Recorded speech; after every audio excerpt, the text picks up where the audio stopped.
Romanos 15, versículo 4 nos dice: Porque todo lo que se escribió en tiempos pasados, para nuestra enseñanza se escribió, a fin de que por la paciencia y la consolación de las Escrituras tengamos esperanza. Algunas personas piensan que el pasado es un lugar al que se vuelven para revivir buenos recuerdos o para sentir remordimiento. Pero Dios nos da una perspectiva diferente en nuestra propia vida y en la Biblia. Dios nos da las Escrituras, un registro fiel de personas reales, fracasos reales y misericordia real, para que la esperanza se levante en el presente.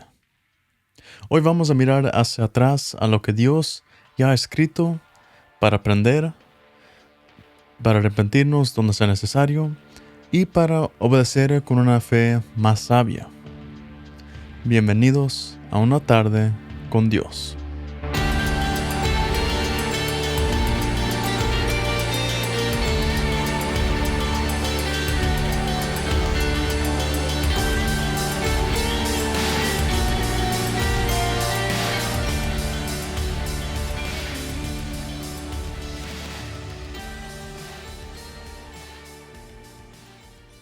Lo primero que debemos hacer cuando intentamos aprender del pasado es recordar la fidelidad de Dios. La historia de Moisés lo muestra perfectamente. Fue un hombre enviado por Dios para liberar a los israelitas de la esclavitud en Egipto. Fue una lucha larga y constante en la que el faraón se negaba y la tragedia golpeaba a Egipto. Pero después de sufrir una gran pérdida, la muerte de su hijo, finalmente dejó ir a los israelitas. Sin embargo, pronto cambió de parecer y los persiguió con su ejército. Cuando Israel quedó atrapado entre el faraón y el mar, Moisés habló esperanza en medio del pánico. Éxodo 14, versículo 3 al 14 dice: No tengan miedo, le respondió Moisés. Mantengan sus posiciones, que hoy mismo verán la salvación que el Señor realizará en favor de ustedes. A esos egipcios que hoy ven, jamás volverán a verlos. El Señor peleará por ustedes. Solo quédense tranquilos. Entonces Dios hizo que el mar se volviera en seco y las aguas quedaron divididas, para que los hijos de Israel entraran por en medio del mar en seco. Al otro lado, la adoración se convirtió en su interpretación del momento. Jehová es mi fortaleza y mi cántico, y ha sido mi salvación. Éxodo 15, versículo 2. Mirar hacia atrás a lo que Dios ya ha hecho se vuelve combustible para la fe en lo que Dios puede hacer ahora. Otro nombre importante para mencionar es Josué. Esta persona es prueba de que Dios no solo rescata en un momento, sino que sigue guiando paso a paso.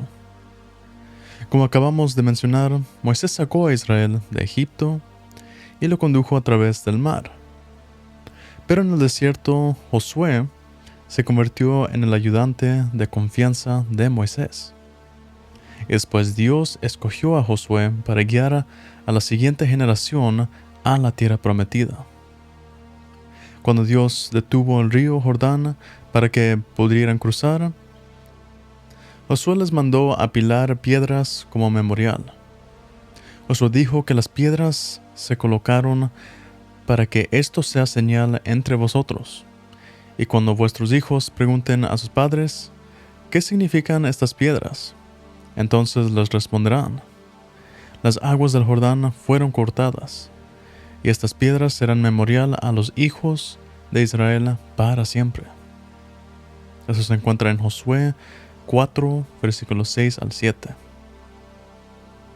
De la misma manera, los testimonios, las oraciones contestadas que se escriben y las historias que se cuentan en comunidad se convierten en piedras memoriales que impiden que las batallas futuras reescriban las victorias pasadas.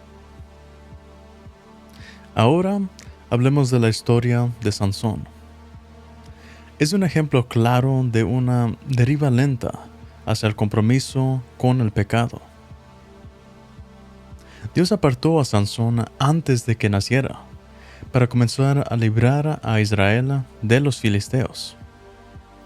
En estos tiempos, los filisteos oprimían a Israel mediante incursiones, violencia y control del territorio. Hasta llegaron a dominar tanto a Israel que los israelitas estaban bajo su gobierno. Sansón debía vivir con devoción nazarena, lo cual significaba que su fuerza estaba ligada a la presencia de Dios y a su obediencia, no al talento ni a la fuerza de voluntad. Pero desafortunadamente, Sansón trató este llamado con ligereza una y otra vez.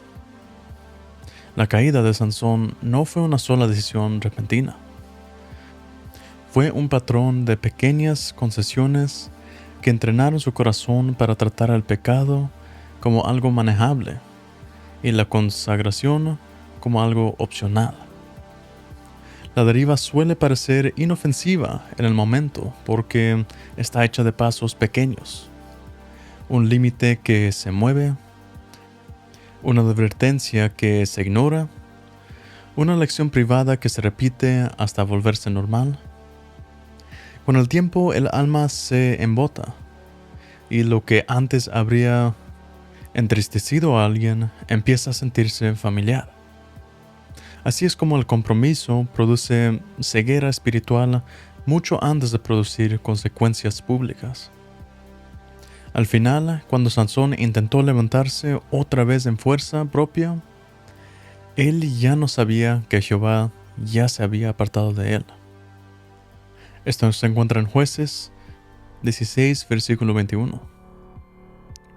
Y aún aquí, la Escritura advierte e invita a la humildad.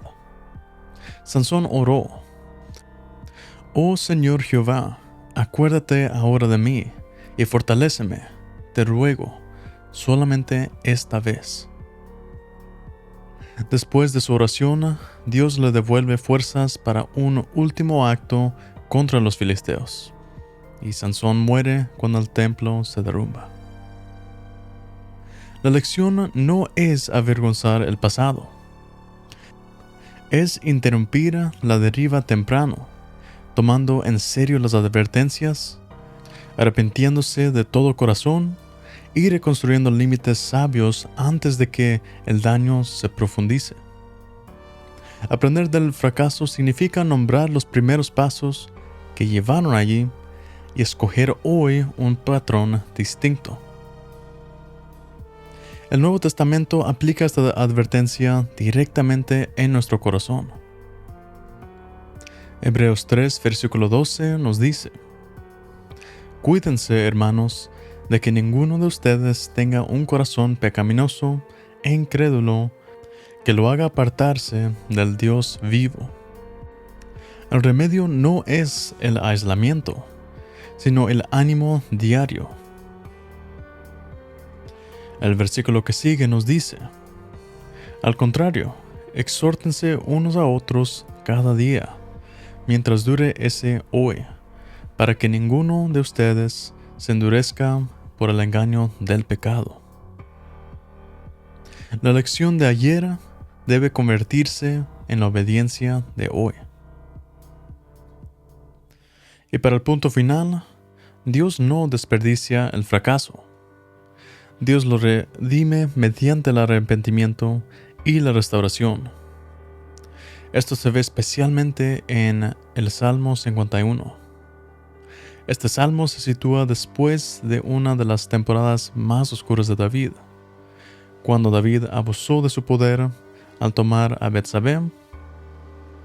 Luego intentó ocultar el pecado al arreglar la muerte de Urías, y cuando el profeta Natán expuso lo que David había hecho, David dejó de justificarse, reconoció su culpa delante de Dios y oró no solo por alivio de las consecuencias, sino por una renovación profunda en su interior, pidiendo a Dios que limpiara lo que se había corrompido, restaurara la comunión que el pecado había dañado y reconstruyera un espíritu dispuesto, para que David pudiera volver a una obediencia honesta en lugar de seguir viviendo detrás de encubrimientos y autojustificaciones.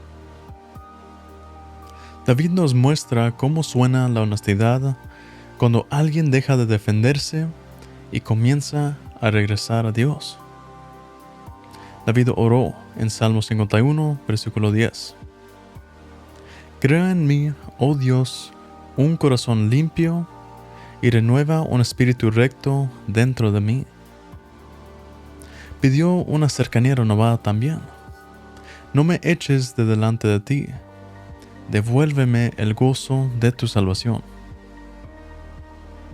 El arrepentimiento no es auto-odio. Es estar de acuerdo con Dios para que la sanidad pueda comenzar y la obediencia futura sea posible.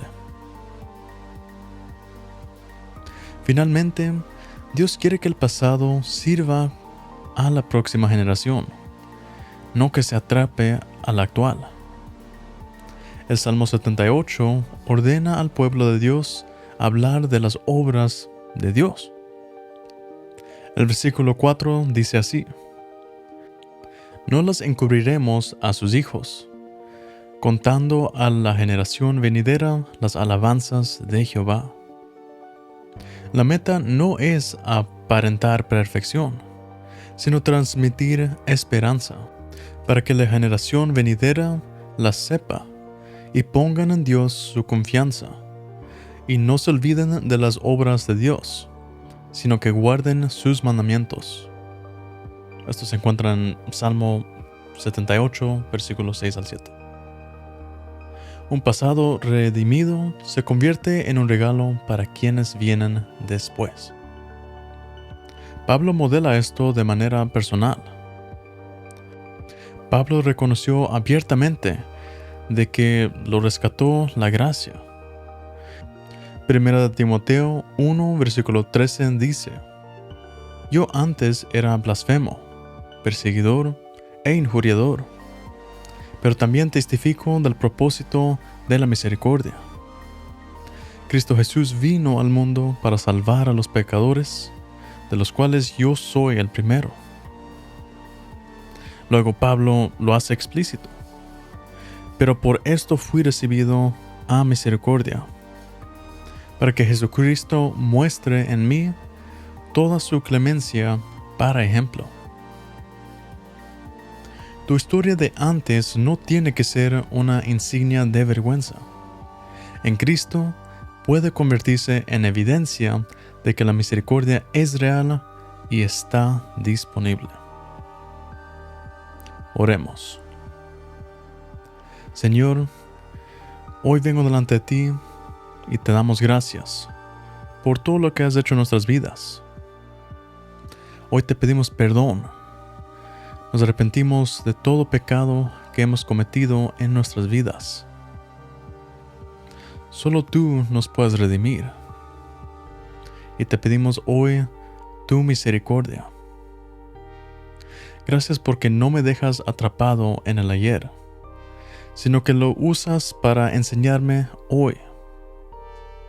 Ayúdame a recordar tu fidelidad, aprender de mis fracasos sin vergüenza y arrepentirme pronto donde mi corazón se haya desviado.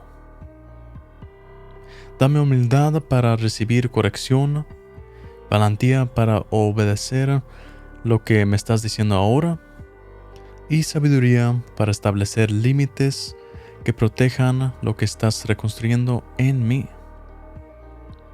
Redime mi historia para que fortalezca a otros. Y haz de mi pasado un memorial de tu misericordia que haga crecer mi esperanza y profundice mi confianza en el nombre de Jesús. Amén.